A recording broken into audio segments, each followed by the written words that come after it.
Sam Stovall is the Chief Investment Strategist at CFRA Research. He joins me now. Sam, this is...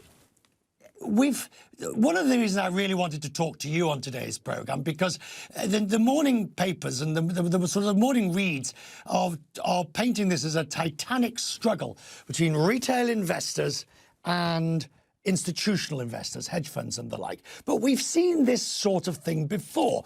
.com boom and bust, 87 program trading. It's not new. No, it's not new. You can even go back to the early 1970s and look at what was called the Nifty 50, or the late 1970s with oil stocks. So basically what you find is that every so often there is a frenzy that occurs around a specific theme or particular sector that tends to play for a while, causes investors and regulators some concern, and then typically ends up blowing up and leaves those holding the bag and therefore experiencing the losses. In today, for example, all right, I accept the institutions will have lost because of the hedges, will have lost because of the rising price that squeezed their short. However, now that Robinhood et al. Have stopped trading, it's more likely to be the retail investors on the other side of it. I mean, it's not quite pump and dump, but certainly the price is going to suffer that will bear the loss. Well, I think that what Robinhood is attempting to do is to sort of protect themselves from future lawsuits, that if you found somebody who really was not a sophisticated investor who ended up buying GameStop at $400+ per share only to lose everything, I think what they're trying to do is to play fiduciary and try to stop these unsophisticated people from hurting themselves. So, obviously you have both sides of the equation where saying, no, it's a free country. You should let people learn through their mistakes or be able to profit from it. So we'll see how it all shakes out. With your years of experience, I mean, the short side, the shorting by the institutions, I've never been a huge fan of it. I mean, the people sort of say shorting serves a good purpose in that it keeps stock prices honest. I don't know whether I believe that, but if it's true, then what were the retail investors doing? Well, shorting, yeah, I think is adding an additional level of risk.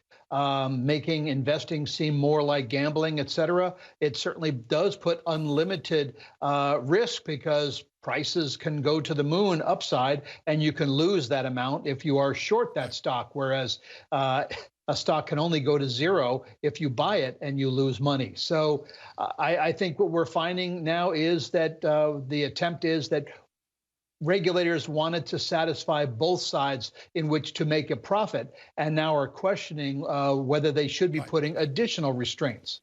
Talking of questioning, the next head of there was some breaking news. The next head of the Senate Banking Committee says there'll be hearings on the stock market volatility. It's the Democratic Senator Sherrod Brown who's made the following announcement. He says, American workers have known for years the Wall Street system is broken.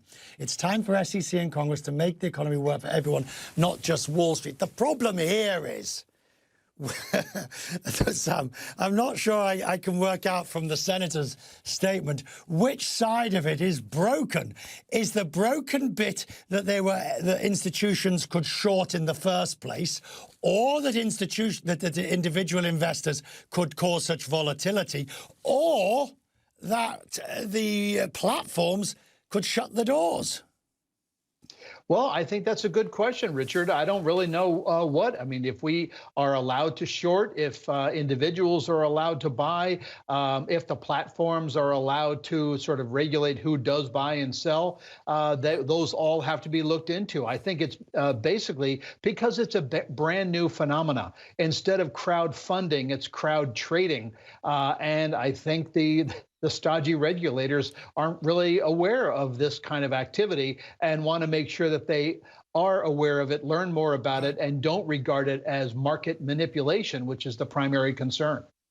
Final question, Sam, and feel free to disagree with me.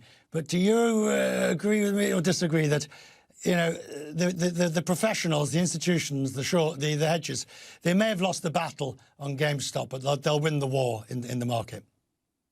I think you're right. I hate to agree with you, but I think you're right. That essentially, you know, late in a bull market, you traditionally have unsophisticated investors wanting to get in on the action, people getting phone calls from relatives who have never purchased a stock before. And it sort of reminds me of Joseph Kennedy or Bernard Baruch, who got stock market advice from their shoeshine person. Sam Stovall, always good to have you, sir. I appreciate it. Thank you.